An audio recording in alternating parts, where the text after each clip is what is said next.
ಇತ್ತೀಚೆಗೆ ಕೆಲ ತಿಂಗಳ ಹಿಂದೆ ಬೆಂಗಳೂರಿನ ಖಾಸಗಿ ಶಾಲೆಗಳಿಗೆ ಬಾಂಬ್ ಬೆದರಿಕೆಯ ಇಮೇಲ್ಗಳು ಬಂದಿತ್ತು. ಈ ಪ್ರಕರಣದ ತನಿಖೆಯನ್ನ ನಡೆಸ್ತಾ ಇದ್ದಂತಹ ಪೊಲೀಸರಿಗೆ ಈಗ ಹಿನ್ನಡೆಯಾಗಿದೆ.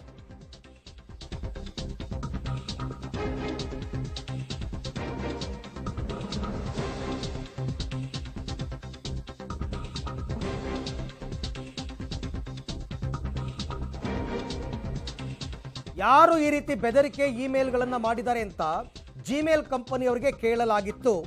ಆದರೆ ಇಮೇಲ್ ಬಗ್ಗೆ ಮಾಹಿತಿ ಹಂಚಿಕೊಳ್ಳೋದಕ್ಕೆ ನಿರಾಕರಿಸಿದೆ ಜಿಮೇಲ್ ಕಂಪನಿ.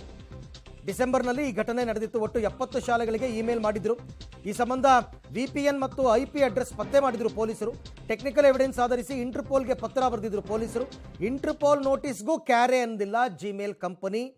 ಈ ಬೆದರಿಕೆ ಇಮೇಲ್ ಸಂಬಂಧ ಮಾಹಿತಿಯನ್ನು ಕೊಡಕ್ಕಾಗಲ್ಲ ಅಂತ ಹೇಳಿದೆ ಆ ಜಿಮೇಲ್ ಕಂಪನಿ. ಯಾಕೆಂದರೆ ಆ ಜಿಮೇಲಿಂದನೇ ಅದು ಮೇಲ್ ಬಂದಿದ್ದು ಅಂತ ಗೊತ್ತಾಗಿದೆ. ಹಾಗಾಗಿ ಇವ್ರನ್ನ ಕೇಳ್ಕೊಂಡಿದ್ರು. ಪೊಲೀಸರು ಅಪ್ರೋಚ್ ಮಾಡಿದ್ದಲ್ಲ, ಇಂಟರ್ಪೋಲ್ ಅವರೇ ಅಪ್ರೋಚ್ ಮಾಡಿದ್ದಾರೆ, ನೋಟಿಸ್ ಕೊಟ್ಟಿದ್ದಾರೆ. ಆದರೂ ಕೂಡ ನಾವು ಮಾಹಿತಿಯನ್ನು ಕೊಡೋಕ್ಕಾಗಲ್ಲ ಅಂತ ಹೇಳ್ತಾ ಇದೆ company. No, law and order ವಿಚಾರದಲ್ಲಿ ಹಾಗೆ ಮಾಡೋಕ್ಕೆ ಬರಲ್ಲ. ಇಂಟರ್ಪೋಲ್ ಅವರು ಪ್ರಶ್ನೆ ಮಾಡಿದ್ದಾರೆ ಅಥವಾ ಒಂದು ಮಾಹಿತಿಯನ್ನು ಕೇಳಿದ್ದಾರೆ ಅಂತಂದರೆ ಕೊಡಲೇಬೇಕಾಗುತ್ತೆ.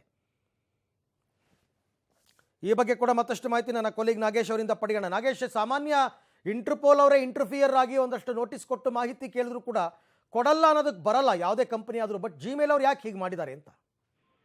ಅರವಿಂದ್, ಡಿಸೆಂಬರ್ ತಿಂಗಳಲ್ಲಿ ಬೆಂಗಳೂರು ನಗರದಲ್ಲಿ ಮತ್ತು ಬೆಂಗಳೂರು ಗ್ರಾಮಾಂತರ ಭಾಗದಲ್ಲಿರುವಂತಹ ಸುಮಾರು 70 ಖಾಸಗಿ ಶಾಲೆಗಳಿಗೆ ಬಾಂಬ್ ಇಮೇಲ್ ಬೆದರಿಕೆ ಬಂದಿತ್ತು. ಆ ಪ್ರಕರಣಕ್ಕೆ ಸಂಬಂಧಪಟ್ಟಂತೆ ಬೆಂಗಳೂರು ಪೊಲೀಸರು ತನಿಖೆಯನ್ನ ಮಾಡ್ತಾ ಇದ್ರು. ತನಿಖೆ ಮಾಡಿದಂತ ಸಂದರ್ಭದಲ್ಲಿ ಆರಂಭದಲ್ಲಿ ಇದೊಂದು ಇಮೇಲ್ಗಳಿಂದ ಬಂದಿರೋ ಕಾರಣಕ್ಕಾಗಿ ಇಮೇಲ್ ಇಂದ ಮಾಹಿತಿಯನ್ನು ಪಡೆದುಕೊಳ್ಬೇಕು ಅನ್ನುವಂತ ತೀರ್ಮಾನಕ್ಕೆ ಬೆಂಗಳೂರು ಪೊಲೀಸರು ಬರ್ತಾರೆ. ಹಾಗಾಗಿ ಇಮೇಲ್ ಕಂಪನಿಯಿಂದ ಮಾಹಿತಿ ಪಡೆದುಕೊಳ್ಳಿಕ್ಕೆ ಬೆಂಗಳೂರು ಪೊಲೀಸರು ಇಂಟರ್ಪೋಲ್ ಅವರಿಗೆ ಮಾಹಿತಿಯನ್ನ ನೀಡ್ತಾರೆ. ಇಂಟರ್ಪೋಲ್ ಇಂದ ಜಿಮೇಲ್ ಕಂಪನಿಗೆ ಒಂದು ಪತ್ರವನ್ನ ಬರೆದು ಈ ರೀತಿ ಬೆದರಿಕೆ ಇಮೇಲ್ಗಳು ಬಂದಿದೆ, ಅದಕ್ಕೆ ಸಂಬಂಧಪಟ್ಟಂತ ಒಂದಷ್ಟು ಮಾಹಿತಿಗಳನ್ನ ಶೇರ್ ಮಾಡ್ಕೋಬೇಕು ನೀವು ಅನ್ನುವಂತ ಮಾಹಿತಿಯನ್ನ ಇಂಟರ್ಪೋಲ್ ಖುದ್ದಾಗಿ ಪತ್ರವನ್ನ ಬರೆದು ಮಾಹಿತಿಯನ್ನ ಕೇಳುತ್ತೆ. ಆದ್ರೂ ಕೂಡ ಇಂಟರ್ಪೋಲ್ ಇಂದ ಮಾಹಿತಿ ಕೇಳಿದ್ರು ಕೂಡ GL ಕಂಪನಿಯವರು ಮಾಹಿತಿಯನ್ನ ಕೊಡ್ಲಿಕ್ಕೆ ನಿರಾಕರಣೆ ಮಾಡಿದ್ದಾರೆ ಅನ್ನುವಂತ ಮಾಹಿತಿ ಈಗ ಸದ್ಯಕ್ಕೆ ಗೊತ್ತಾಗ್ತಿರುವಂತದ್ದು. ಬಹಳ ಪ್ರಮುಖವಾಗಿ ಅವರು ಕೊಟ್ಟಿರುವಂತ ರೀಸನ್ ಏನಂದ್ರೆ, ಗ್ರಾಹಕರ ಒಂದಷ್ಟು ಮಾಹಿತಿಗಳನ್ನ ನಾವು ಗೌಪ್ಯವಾಗಿ ಇಡುವುದು ನಮ್ದು ಉದ್ದೇಶ ಆಗಿರುತ್ತೆ. ಹಾಗಾಗಿ ಅವುಗಳನ್ನ ಡಿಸ್ಕ್ಲೋಸ್ ಮಾಡ್ಲಿಕ್ಕೆ ಬರೋದಿಲ್ಲ ಅನ್ನುವಂತ ಕಾರಣವನ್ನ ನೀಡಿದೆ ಕಂಪನಿ ಅನ್ನುವಂತ ಮಾಹಿತಿ ಈಗ ಸದ್ಯಕ್ಕೆ ಇರುವಂತದ್ದು. Aravind, okay, thank you Nagesh ತಮ್ಮೆಲ್ಲ ಮಾಹಿತಿಗಳಿಗೆ.